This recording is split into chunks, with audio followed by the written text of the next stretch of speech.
अशहदु अन्ना मुहम्मदुर रसूलुल्लाह। हमारा तो कोई नाम ही नहीं है, कल टूट गए कोई के नाम रहेंगे। कुछ नहीं है बच्चे, हमने इतनी 10 दिन से वापस नहीं आए। आज ही घर में बर्बादी हो गया है। बताइए 3 लड़की एक साथ गायब हुई थी, जिसमें से एक लड़की का पता चला है और 2 लड़की अभी भी लापता है। कोई जेंस नहीं। लॉलीपॉप चूस रही थी, लेकिन लाल बाबू सर ने बोला कि तुम लॉलीपॉप क्यों चूस रही हो, मेरा वाला चूस लो, शादी के बाद भी चूस लेना। ऐसा बोला है। यहाँ पर दिखाइए, देख सकते हैं काफी यहाँ पर रखिए, यहाँ पर गाड़ी का गेट खोल दिया गया पब्लिक के द्वारा।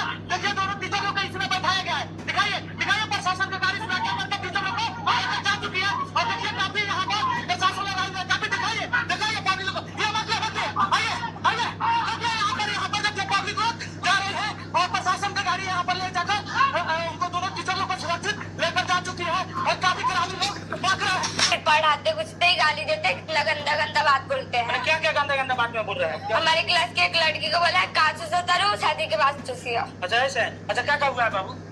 जो ये बच्ची बता रही है वो सही बात है? सही है। जो बच्ची बता रही है सही बात है? हाँ सही है। सही बात है बाबू? हाँ जी सर। क्या बोला? आपके साथ क्या हुआ है? मेरे साथ हम लोग क्लास में एक लड़की है जिसने लॉलीपॉप चूस रही थी, लेकिन लाल बाबू सर ने बोला कि तुम लॉलीपॉप क्यों चूस रही हो, मेरा वाला चूस लो, शादी के बाद भी चूस लेना। ऐसा बोल रहे थे। क्यों बोलेंगे वो सर? अच्छा लाल बाबू सर बोल रहे थे? हाँ। अच्छा इस क्लास का हेडमास्टर की क्या है? टीचर है। अच्छा जो आरोप लगा रही है बच्ची सही बात है? आज सर ये भी बोला है कि अगर तुम लोग का रात में मिलेंगे तो काट के बोरा में भर के नहर में बिक देंगे। क्या बोले थे आप सर? बोले थे कि अगर तुम लोग रात में मिलोगे तो काट के बोरा में भर देंगे और नहर में बिक देंगे। ना तुम लोग का सिर मिलेगा ना टंग मिलेगा। किस बात? और सब लोग मना करें कि बहुत दूर स्कूल है इसलिए नहीं जाएंगे। अभी तो हम लोग से नहीं पूछा गया है, बच्चों को बताया गया था तो उसने आके घर पे बोला कि स्कूल यहाँ से शिफ्ट हो रहा है। पहले यहाँ पे आरकन्या की साइड बोल रहे थे तो यहाँ पे तो चलो भेज सकते थे, लेकिन अब दूर जाएगा तो कैसे भेज पाएंगे। के बीच विपक्ष कह रहा है कि उत्तर प्रदेश को मधुशाला नहीं पाठशाला चाहिए। इस पर हमने रिसर्च की तो पता चला कि उत्तर प्रदेश सरकार ने वित्तीय वर्ष 2025-26 के लिए 27,308 से ज्यादा शराब की दुकानों को लाइसेंस दिए, लेकिन दूसरी तरफ उत्तर प्रदेश में ही 5,000 स्कूलों को मर्ज किया जा रहा है, यानी 5,000 स्कूलों पर संकट है। बच्ची के साथ रेप हुआ, आग निकाले गई, निर्वस्त्र करके उसके हाथ पैर बांध कर लटका कर उसकी बॉडी मिली है। अगर यही रामराज है तो ये रामराज योगी आदित्यनाथ को मुबारक हो और किसी को मुबारक कि एक 18 साल की लड़की बैग लेकर के पढ़ने के लिए जा रही थी और खुलेआम दिन दहाड़े अपराधी गोली मार करके उसकी हत्या कर देता। सोचिए माँ को क्या पता था कि बच्ची स्कूल जा रही है और रास्ते में गोली मार दिया जाएगा। बताइए बेबसी पे रो रही है बिहार। बोल रहा था जो गौरव कितना है, तुम 3 लाख रुपया, तो उल्टा ले हम लोगों से पैसा भी मांग रहा था 3 लाख रुपया की असमत की कीमत 3 लाख रुपया।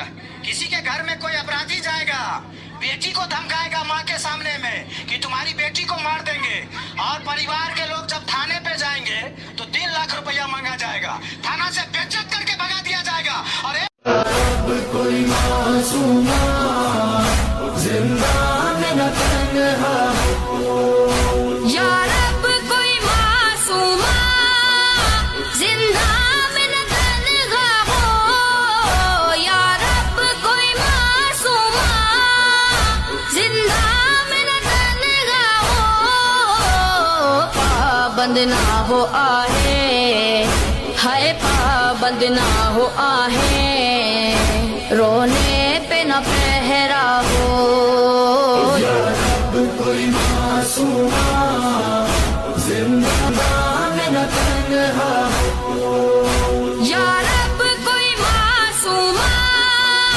जिंदा में न तन्हा हो, या रब कोई मासूमा जिंदा में न तन्हा हो, पाबंद ना हो आहे, हाय पाबंद ना हो आहे, रोने पे न पहरा हो, या रब कोई मासूमा।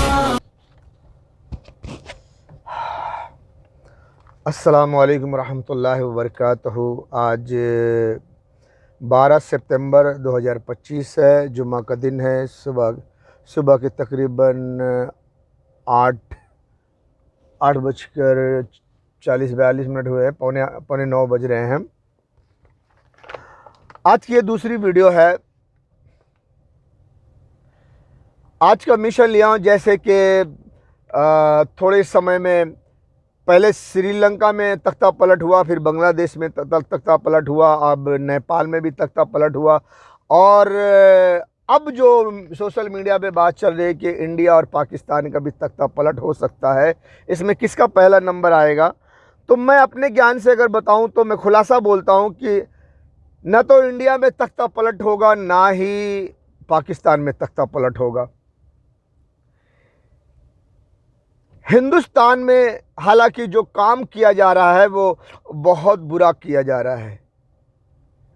नेपाल, श्रीलंका, बांग्लादेश से कहीं ज़्यादा, क्योंकि हिंदुस्तान में सीधा सीधा औरतों पे जुल्म होने वाला है। औरतों को पकड़ पकड़ के सबको बाजार में बिठा दिया जाएगा और उनसे धंधे करवाए जाएंगे। तमाम लड़कियों को जैसे खूबसूरत होगी, जैसा फिगर होगा, उसको बड़े बड़े अमीरों के मुल्क में बड़े बड़े होटलों में, रिसोर्ट में डिवाइड कर दिया जाएगा, बांट दिया जाएगा। औरतों को धंधे भी बिठा दिया जाएगा और लोगों को गरीब बना के उनको गुलाम बना लिया जाएगा। किसी को भी, किसी हिंदुस्तानी को अख्तियार नहीं होगा कि कोई अपनी मर्जी से कुछ करे। हर औरत नंगी हो, हर मर्द गुलाम हो। उसके लिए लेकिन डंका क्या पीटा जाता है कि हिंदू राष्ट्र बनेगा, राम राज्य लाएंगे, क्योंकि यहाँ हिंदू की पॉपुलेशन ज़्यादा है, मुसलमानों की कम है, इसलिए हिंदू मुसलमान करके इसका फ़ायदा उठाया जा रहा है। क्योंकि अगर हिंदू मुखालिफ नहीं आएंगे तो चाहे जितना बड़ा जुल्म करो, कोई तख्ता पलट नहीं होगा। इसीलिए पहले दुनिया भर में मुसलमानों को टारगेट किया गया है। तो हिंदुस्तान में जो बहुसंख्यक है वो हिंदू है, तो उनको खुश करने के लिए उनका एक कार्यक्रम चलता रहे, उसके लिए हिंदू मुसलमान किया जा रहा है। मुसलमानों के बाद उनका भी नंबर है। हालांकि जो बुलडोजर चल रहा है वो हिंदुओं के घर पे बुलडोजर चल रहा है। ऐसा नहीं कि सिर्फ मुसलमानों के घर पे बुलडोजर चल रहा है, हिंदुओं के भी घर पे बुलडोजर चल रहा है। सबको गुलाम बनाया जाएगा, सबकी औरतों को नंगा किया जाएगा। बहरहाल मैं कुछ बातें बताऊंगा जो कि आप जानते हैं, लेकिन आप वहां तक ध्यान नहीं ले जाते, आप सोचते नहीं हैं। हिंदुस्तान में जो मोदी जी का इरादा है वो कुछ अच्छे अच्छे नाम से कानून बनाने के लिए, वो कानून थोड़ा सा सुन लो फिर मैं आपको बताएंगे। को होस्ट करने के लिए बिड लगाई जाएगी। इंडिया को ग्लोबल मैन्युफैक्चरिंग हब बनाने की गारंटी दी है बीजेपी ने। पूरे देश में पुअर फैमिलीज को फ्री इलेक्ट्रिसिटी है। अगर वो जीत गए तो क्या मोदी का अगले 5 साल में क्या प्लान है? अगर वो जीत गए तो क्या आप जानना चाहते हैं? देखिए, सबसे पहले बीजेपी इस देश में 1 नेशन 1 इलेक्शन लागू करेगी। फिर यूनिफॉर्म सिविल कोड लागू होगा, यानी हर धर्म के लिए कानून एक ही होगा। इंडियन जुडिशियल कोड भी लाया जाएगा। विमेन रिजर्वेशन एक्ट और नारी शक्ति वंदन एक्ट इम्प्लीमेंट किया जाएगा। फिर 2036 में ओलंपिक को होस्ट करने के लिए बिड लगाई जाएगी। इंडिया को ग्लोबल मैन्युफैक्चरिंग हब बनाने की गारंटी दी है। ज्यादा मत बोल, ज्यादा मत बोल, ज्यादा मत बोल, ज्यादा मत बोल, इतना काफी है, इतना काफी है। देखो, इंसाफ का तराजू दिखाया गया है, इंसाफ का तराजू दिखाया गया है कि सबके लिए एक कानून। क्या वाकई में सबके लिए एक कानून है? तो गरीबों के घरों में बुलडोजर क्यों चल रहा है? अमीरों के पास महल है, फ्लैट है, सब कुछ है, गरीब के घरों में बुलडोजर। बहरहाल इन्होंने बहुत कुछ बातें की, लेकिन आप सिर्फ थोड़ी सी बात को मैं चाहूँगा कि गौर करें। 1 नेशन 1 इलेक्शन, 1 नेशन 1 इलेक्शन, इसके बारे में मैं ज़्यादा नहीं जानता, इसको साइड में रख देते हैं। काम की बात करते हैं। 1 नेशन 1 इलेक्शन, इलेक्शन में क्या होएगा? घंटा होएगा। हाँ, मोदी जी ने अभी खुला बोल दिया है कि जो भी 30 दिन जिस पर केस रहेगा, जो अंदर रहेगा, जेल में रहेगा, 31वें दिन से पहले अगर उसकी जमानत नहीं हुई तो 31वें दिन के बाद उसकी कुर्सी छीन ली जाएगी। उसका मंत्री हो, प्राइम मिनिस्टर हो, जो भी हो, खत्म। तो सेंटर गवर्नमेंट तो सोच रही है कि वो बीजेपी ही बैठेगी, तो इसके अलावा जो भी कहीं भी रहेगा अपने ताकत का इस्तेमाल करके उस पर केस करवा के झूठा मूठा अंदर करवा के 30 दिन उसकी जमानत रोक करके उसको बर्खास्त कर देंगे। चल हट, कौन उनके खिलाफ बोलेगा? कुर्सी भी गई, ताकत भी गई, पावर भी गया। वो बड़ी ताकत बल का प्रयोग करके सत्यानाश कर देंगे। तो काहे का वन नेशन, काहे का इलेक्शन, वन इलेक्शन? इलेक्शन का क्या फायदा? तो प्रधानमंत्री हो या मुख्यमंत्री या फिर कोई भी मंत्री, उसे गिरफ्तारी के 30 दिन के अंदर जमानत लेनी होगी, और अगर जमानत नहीं मिली तो 31वें दिन उसे कुर्सी छोड़नी। आप मंत्री बन गए, जनता ने आपको चुन के लिया, मंत्री बन गए। सेंटर गवर्नमेंट किसकी है? बीजेपी की। आप किसी भी स्टेट के मिनिस्टर हो, आप पर झूठा केस लागू करके फोर्स स्पेशल भेज के आपको अरेस्ट करवा लिया गया। जांच होगी, ये होगा, ये होगा, ये इल्जाम है। अब जांच के बहाने डाल दिए जेल में और 30 दिन, 31 दिन, 32 दिन आपकी जमानत नहीं होगी। वहां से प्राइम मिनिस्टर फोन करेंगे, हेलो जज साहब, वकील साहब, खबरदार जमानत नहीं होना चाहिए, नहीं तो खलास। 31 दिन के बाद उसकी कुर्सी गई। One nation one election. Uniform civil code, uniform civil code, UCC, यह कानून कहा जाता है सर्वधर्म एक समान, यानी एक ही कानून सब पे लागू होगा, उसी पर सबको चलना होगा। मेरा सवाल है, यूसीसी क्या सनातन धर्म लागू होगा? भगवत गीता को कायम करेंगे? कौन सा कानून बनेगा? भगवत गीता, रामायण, या वो जो कौन सी एक दूसरी किताब है आरएसएस की, वो यूसीसी। सब एक समान। बातें अच्छी लगती है, लेकिन क्या होगा और क्या हो रहा है? आपका स्कूल बंद किया जा रहा है, आपके लिए शराब खाने खोले जा रहे हैं, आपको घर से बेघर किया जा रहा है, आपके घरों पे बुलडोजर चलाया जा रहा है, आपकी दुकान पे बुलडोजर चलाया जा रहा है, आपको बेरोजगार बनाया जा रहा है। यूसीसी। तो क्या होगा? आप सोचो, एक ये मोबाइल है या कुछ भी है, एक गिलास है, एक पत्थर लो और सोचो हम इस पत्थर को उस शीशे पे मारेंगे तो क्या होगा? सब एक समान। कैसा होगा? पत्थर टूटेगा कि गिलास टूटेगा? ओ, पत्थर मार रहे हो गिलास पे, तो क्या टूटेगा, पत्थर या गिलास? कांच का गिलास टूट जाएगा, है ना? तो अगर कोई कह रहा है कि मैं ये पत्थर से कांच पे मारूंगा, कांच के गिलास पे मारूंगा, तो ये पत्थर टूट जाएगा। मानोगे इस बात को? मानोगे इस बात को?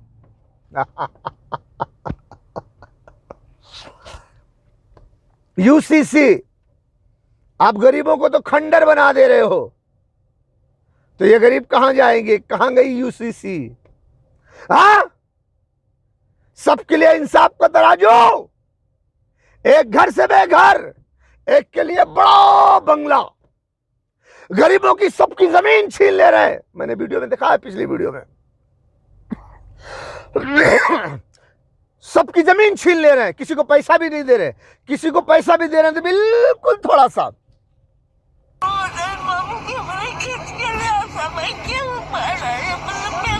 आपके प्रसादी मिल लेता क्या?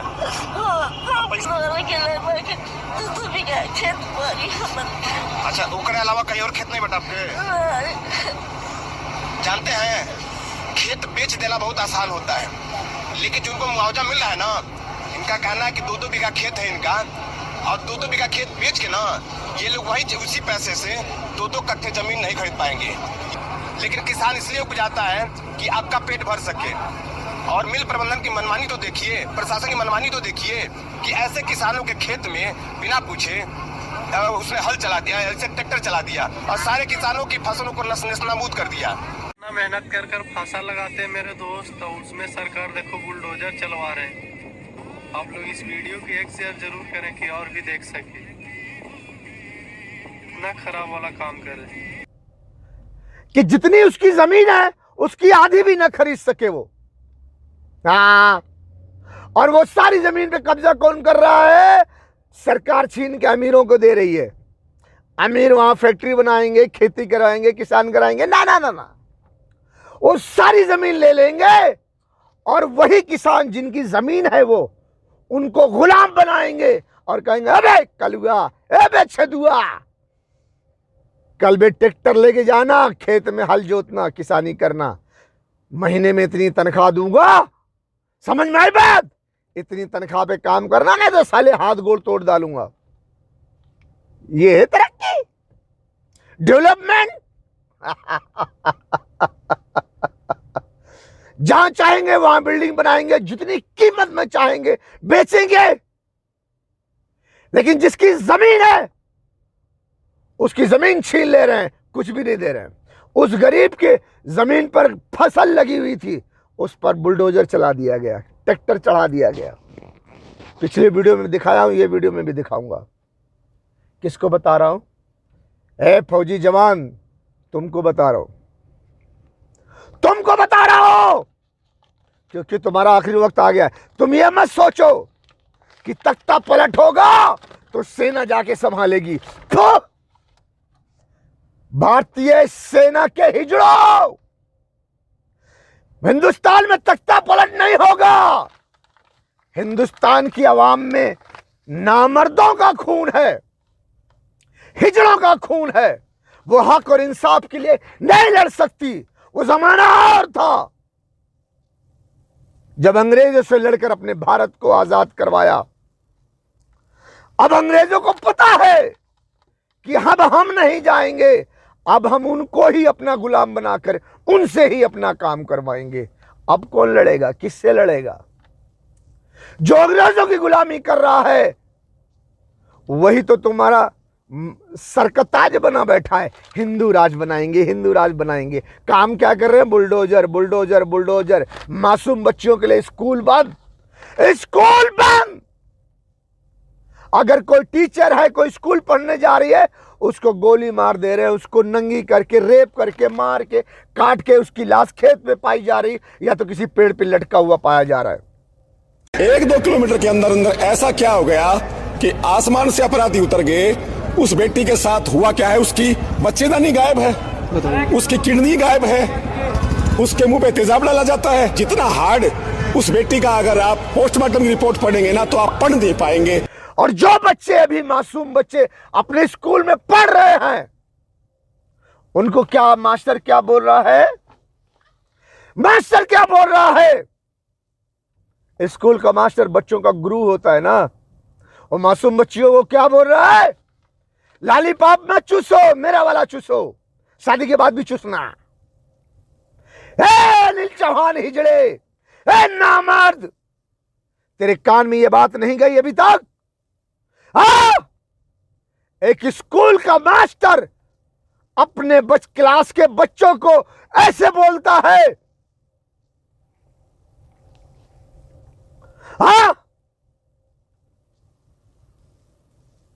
तख्ता पलट नहीं होगा बेटा, तख्ता पलट नहीं होगा।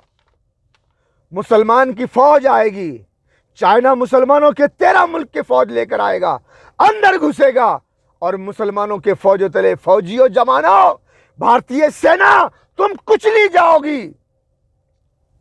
भारतीय सेना हिजड़ी हो ना। तो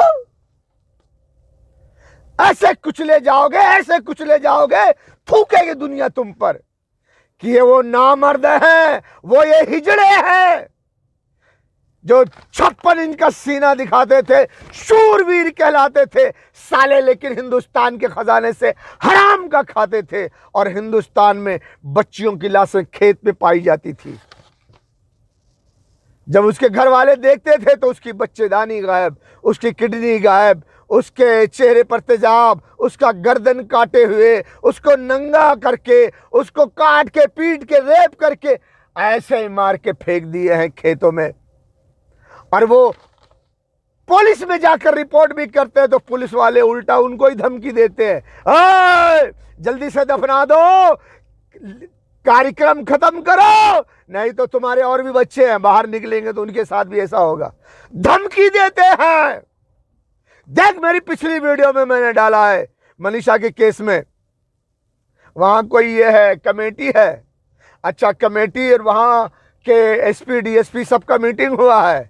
फिर बाद में कमेटी वालों ने जाकर लड़की के घर वालों को, मनीषा के घर वालों को धमकाया है कि तुम्हारे घर में और भी बच्चे हैं, जो कुछ आवाज उठा रहे हो ना, तुम सबके घरों में और बच्चे हैं, वो घर से निकलेंगे उनके साथ भी वही होगा।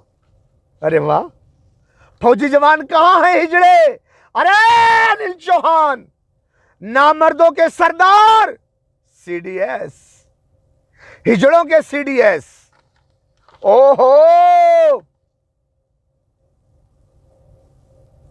अरे नामर्दों के सरदार, तुम तो हिजड़े ही हो। पाकिस्तान से भी नहीं जीत सके, 5 राफेल गिरवा दिए। अरे 5 राफेल गिर गया तो क्या पूरा हिंदुस्तान खत्म? अब हिंदुस्तान में कोई राफेल नहीं थी, सिर्फ 5 राफेल खरीदे थे। बड़कवा शूरवीर बनते थे। 2 मेहरारू का भेज के पाकिस्तान इज्जत का घोटाला कर दिया। बड़ी बड़ी बातें ऊपर से करते हो, और सारे मर्दों का हिजड़े हो गए थे। अबे 35-36 तो राफेल फ्रांस लाए थे, 5 तो गिरा था ना, तो और उड़ाते शूरवीरों, 56 इंच सीना वाला, और पाकिस्तान के घुस के वहां जाकर लाहौर, कराची, इस्लामाबाद पे कब्जा करते, और न कब्जा कर सकते साले तो मिसाइल ही डालते, धड़ाम धड़ाम धड़ाम, घंटा उखाड़ के चले आए। कहां गए? साला एक भी फोटो देखने नहीं मिला कि 5 राफेल गिरने के बाद 10 राफेल और पाकिस्तान पे जाके उड़ के आया था। अबे उड़ने की भी हिम्मत नहीं थी तुम्हारी, नामर्दो। तुम हिंदुस्तान की सरकार से हिंदुस्तान के गरीब लोगों की, बहन बेटियों की इज्जत क्या खाक बचाओगे? अनिल चौहान सीडीएस, अरे हिजड़े, अरे सीडीएस हिजड़ा, नामर्द फौजियों, 5 राफेल गिरने के बाद बाकी सब राफेल पर क्या पाकिस्तान ने छू मंतर मार दिया था?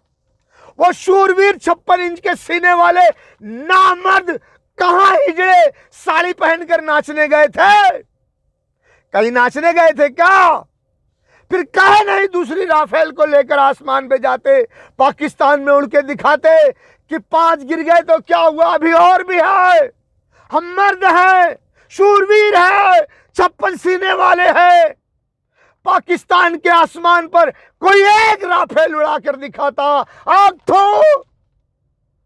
भारतीय फौजियों ने बुर्का पहनकर जाकर अपने फौजी ठिकाने में घुस गए, छुप गए, बाहर ना निकलो नहीं तो पाकिस्तान मार देगा। 6 राफेल गिरा दिया है और भी गिरा देगा। अरे हिंदुस्तान के फौजी जवानों, शूरवीरों, 56 इंच के सीने वालों, हिजड़ों, 5 राफेल के बाद एक भी राफेल जाकर पूरे पाकिस्तान में उड़ाकर न दिखा सके। तुम क्या घंटा मासूम बच्चों की इज्जत आबरू की हिफाजत करोगे? अरे हिजड़ो, नामर्दो। कितना गुहार लगाऊं, हिजड़ों को आवाज देते देते गला फट गया। किसी हिजड़ों की कहां सर में जूं भी नहीं हिलती है। अरे बोलता जान दे यार, बोलने दे, हिजड़ा बोल रहा ना, और क्या हुआ, जबरदस्ती पाकिस्तान में जाऊंगा तो पाकिस्तान वाले मार देंगे, और मासूम बच्चों की इज्जत बचाने जाऊंगा तो हिंदुस्तानी सरकार हमें नौकरी से निकाल देगी। हिंदुस्तानी सरकार अधर्मी है, हमारी नौकरी भी चली जाएगी, खाना कहां से खाएंगे, पेट के लाले पड़ जाएंगे। ओए सीडीएस, आज हिजड़े कुछ बोल रहे हैं कि हम फिर से पाकिस्तान पे हमला करेंगे। अरे एक ठो हमला करके बताया होता। हाँ, 6 को हमला किए, 7 को पाकिस्तान ने मुंह तोड़ दिया तुम्हारा। 8, 9, 10 को हाथ जोड़ के खड़े हो गए सफेद झंडा लेकर, भैया सीज फायर। अरे मर्दवा होते, शूरवीर होते, हिंदुस्तानी फौजियों शूरवीर होते, तो जैसे पाकिस्तान हमला किया था 5 राफेल गिराया था ना, 25 ठो और थे, 10-12 ठो और उड़ा के पूरे पाकिस्तान में कोहराम मचा देते। वो तुम्हारा वो बोला था ना कि कराची को जला दो, कयामत बर्पा कर दो, ब्रह्मोस गिरा दो, घंटा उखाड़ लिए, हिजड़े बनकर जाकर घर में राफेल को छुपा के रख के खुद भी छुप कर बैठ गए, बुर्का पहन के बैठ गए, उस राफेल को भी बुर्का पहना दिया, तुम भी मर्द होते हुए भी हिजड़े बनकर बुर्का पहन के बैठ गए, और वो शेर 5 राफेल गिराकर शेर बन के दहाड़ता रहा। आज भी वो दंगल में दहाड़ रहा है। 6 सितंबर को उसने अपने चैनल ARY पर एक प्रोग्राम बनाया था, आप भी चल रहा होगा। उसमें बताया है कि हिंदुस्तानी सफेद झंडा दिखा के छुप जाते थे, और जब हम लोग उसको छोड़ देते थे तो हिंदुस्तानी गोली चलाते थे। अरे हिजड़ो, नामर्दों का काम तो तुम करोगे ही, इसमें तो तुम आगे हो। प्रधानमंत्री कहता है हमसे सवाल पूछते हो, हमसे सवाल क्यों पूछते हो? अरे तुमने हमला किया, तुमने सीज फायर करवाया, और कहते हो कि पाकिस्तान को हमने मार दिया, पाकिस्तान हाथ गोड़ जोड़ रहा था, आज भी वो कर रहा है। हाँ, और तुमसे सवाल ना करें? ए फौजी हिजड़ो, अपने प्रधानमंत्री से सवाल तो करो। हिंदुस्तान का प्रधानमंत्री बोला हम आतंकवादी के खिलाफ हमला करेंगे, आतंकवादी पर हमला किया था, तो आतंकवादी पाकिस्तान के फौज को बोल के, ए भैया हम हमला करने वाले हैं, अपने आतंकवादियों को हटा लो, हम जरा मिसाइल मार के शेर बन जाएंगे, 56 इंच सीधा वाला बन जाएंगे। हट! हाँ! तुम मासूम बच्चों की इज्जत आबरू की हिफाजत करोगे? अरे भारतीय फौज, तुम्हारे बस की बात नहीं है, नामर्दो, तुम्हारे बस की बात नहीं है। जाओ हराम का खाओ, हराम की सैलरी मिल रही है, शराब पियो, अय्याशी करो, तुम्हारे बाजुओं में दम नहीं है कि मासूम बच्चियों की, जिसकी बच्चेदानी खींच ली जा रही है, पुलिस वाले खड़े होकर के संरक्षण बन रहे हैं, रक्षा कर रहे हैं कातिल के, मुजरिमों के, और भारतीय सेना शूरवीर बन रही है। तो तेरी मां की। अब कोई मासूमा जिंदा में न तन्हा हो, या रब कोई मासूमा जिंदा में न तन्हा हो, या रब कोई मासूमा जिंदा में न तन्हा हो, पाबंद ना हो आहे, हाय पाबंद ना हो आहे, रोने पे न पहरा हो, या रब कोई मासूमा जिंदा में न तन्हा हो, या रब कोई मासूमा जिंदा में न तन्हा हो, या रब कोई मासूमा जिंदा में न तन्हा हो, पाबंद ना हो आहे, हाय पाबंद ना हो आहे, रोने पे न पहरा हो, या रब कोई मासूमा। क्योंकि ईरान पर डायरेक्ट अमेरिका इजराइल हमला नहीं कर सकते। अगर वो करते हैं डायरेक्ट ईरान पर हमला, तो ईरान पहली फुर्सत में इजराइल का नामो निशान मिटा देगा। इतनी मिसाइल्स उसके पास, इतने हथियार हैं। हाफिज कुरान आर्मी चीफ साहब, रसूलुल्लाह की उम्मत कट रही है, लोग उनके आज़ा के टुकड़े चादर में समेट रहे हैं।